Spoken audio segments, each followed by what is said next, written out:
Em 2013, eu conheci um diretor espetacular chamado Denis Villeneuve, eu acho que fala assim, que nos apresentou em seu Os Suspeitos, que o título original é Prisoners, toda a sua capacidade de direção, criando um longa-metragem não só envolvente, mas também incrivelmente bem construído, com todos os detalhes que surgem em tela possuindo sentido na narrativa. Algum tempo depois, vi que um novo filme seu, intitulado somente The Enemy, iria ser lançado em 2014. 2014 chegou, o filme foi lançado no Brasil, e eu me deslumbrei. Não só é tão bom quanto o último trabalho do diretor, mas como, em alguns aspectos, consegue ser ainda melhor. Nesse vídeo não vou me propor a fazer uma crítica clássica, analisando os detalhes técnicos e nem suas funções para a narrativa, mas sim uma análise do filme no geral, que deve ter causado certa estranheza em quem o assistiu. O que eram as aranhas? Eles eram clones ou irmãos gêmeos? O que é aquele clube de strip com mulheres estranhas? O que aconteceu depois que o ator e a namorada do professor morreram? Preparem suas mentes, reconfortem-se em suas cadeiras, e a partir de agora, vocês verão o Homem Duplicado explicado. Até rimou.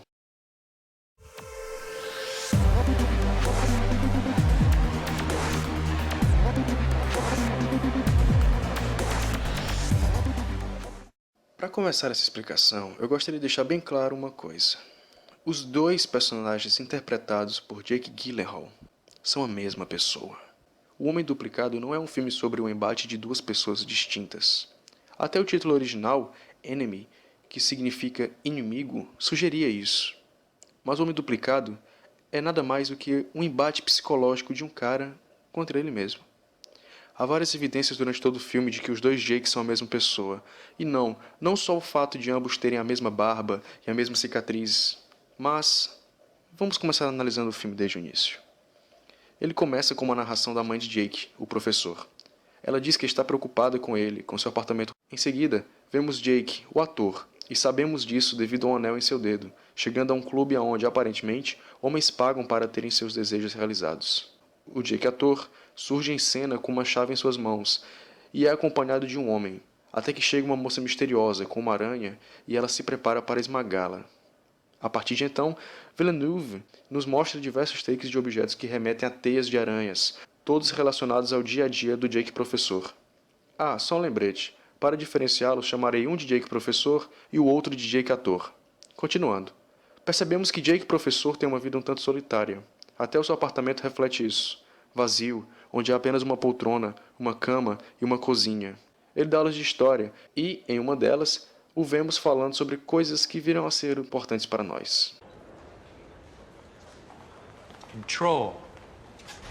It's all about control. Every dictatorship has one obsession, and that's it. So in ancient Rome, they gave the people bread and circuses. They kept the populace busy with entertainment.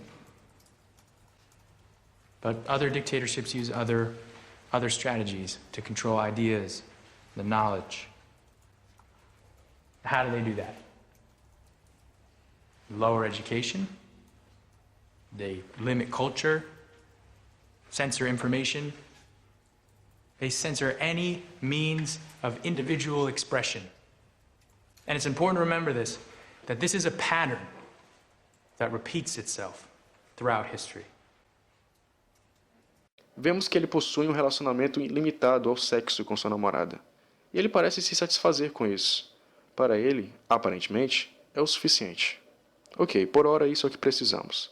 Façamos um pulo para mais em frente. Jake, o ator, vive com sua mulher, grávida, e desde sua primeira aparição, um detalhe sobre si fica à tona. Ele traiu sua mulher no passado, e, devido a isso, a mesma desconfia de qualquer suspeita de que ele a esteja traindo novamente. E isso, meus amigos, é sobre o que o Homem Duplicado fala. Ele não é um filme sobre vidas vazias, ou como as pessoas engatam vontades de suprirem necessidades supérfluas, como tentar manter contato com um sósia seu ou coisa do tipo. É sobre um homem que não consegue se manter fiel. E, devido à sua constante insatisfação com seu dia a dia, preso às teias de sua mulher, ele entra em um embate consigo mesmo, fazendo-se acreditar que, na verdade, é outra pessoa. Porém, a ideia do filme não se limita a isso, e ela nem é tão simples assim. Como eu acabei de comentar, Jake ator está preso às teias de sua mulher, que o vigia, que o questiona, que o inquieta sobre tudo aquilo que possa ser um indício de que ele a esteja traindo. Isso explica o seu discurso inicial sobre ditaduras, assim como a pintura na parede próxima à locadora, aonde víamos homens como obedecendo a um sistema ditatorial. Mas explica as aranhas que surgem durante todo o longa-metragem. As aranhas são as mulheres da vida de Jake.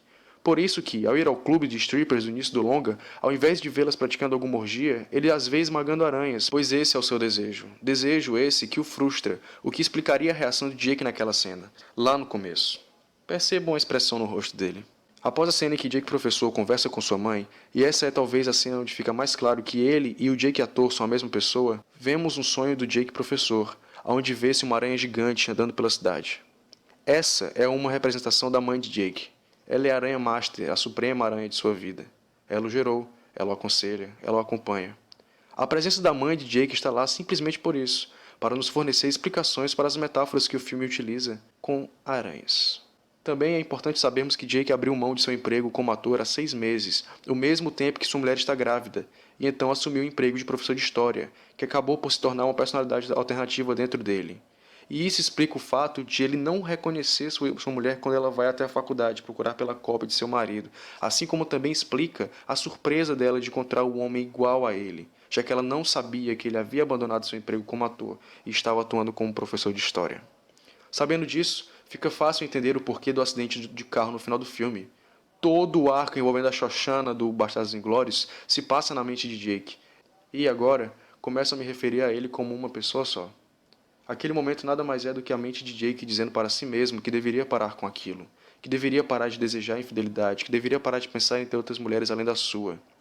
Quando a Shoshana pula para longe dele, por perceber a marca de anel de casar em seu dedo, é o momento em que ele diz: chega, parou. Aqui é o meu ponto, meu limite. E é exatamente por conta disso que, ao mesmo tempo que vemos a cena do acidente, que acontece logo depois dessa, vemos o que deveria ser o Jake professor nas preliminares com sua mulher. E, definitivamente, não é à toa que Villeneuve termina a cena do acidente de carro com um close no para-brisas trincado, lembrando-nos uma teia de aranha. Esse é o momento em que Jake aceita a dominação de sua mulher, em que ele aceita que está errado, que deve se dedicar à sua família. Porém, na manhã seguinte, Jake encontra a chave do clube de strippers e, instantaneamente, decide voltar lá. Ele avisa sua mulher que naquela noite ele precisa sair, perguntando a ela se ela não teria alguma coisa para fazer.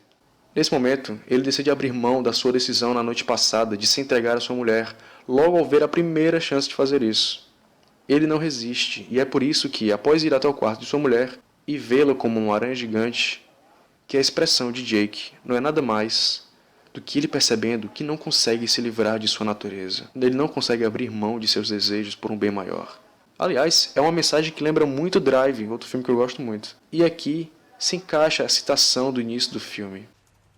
But other dictatorships use other strategies to control ideas, the knowledge.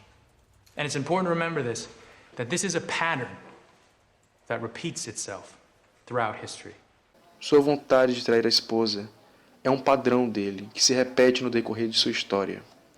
E não só essas ideias são sensacionais, mas toda a construção delas também é. Diversos planos mostrando os prédios de Toronto que funcionam como uma grande teia onde nossos personagens estão presos. A fotografia intensamente amarelada, criando um clima claustrofóbico do início ao fim do filme. O homem que acompanha Jake no clube de strip, que é o mesmo que trabalha como porteiro no seu condomínio, e menciona a chave que Jake recebe por correio. O fato da aranha gigante aparecer logo depois da mãe dele surgir em tela, assim como na mesma cena ela elogiar o apartamento do filho, diferentemente do que fez na primeira cena do filme, enfatizando ainda mais o desequilíbrio mental do protagonista. O próprio filme fazer referências narrativas às suas frases e citações, e sem contar o principal, que é sua preocupação em soar como uma história simples para o público mais preguiçoso intelectualmente, mas no final ter o cuidado de alertar a esse público de que há mais do que um enredozinho bem explicado e atuaçõezinhas em tela. Que há toda uma ideia trabalhada por trás, preocupada em instigar a mente do público e fazê-lo pensar, não só após o final do filme, mas também por dias e dias depois, como aconteceu comigo e com várias pessoas que também o assistiram e se preocuparam em discutir tudo o que ele apresentou, o que também aconteceu comigo. Sem esquecer que é um filme que termina por funcionar acerca de seus diálogos, de suas ideias essas sobre assuntos específicos e por se encaixar perfeitamente em ser um caos com uma ordem ainda não decifrada, que é a frase que abre o longa. É um filme que merece ser assistido, debatido, divulgado, pois Enemy é o cinema em sua mais pura expressão e preocupação em ser arte, e é, sem a menor sombra de dúvida, até o dia em que gravo esse vídeo, o melhor filme de 2014.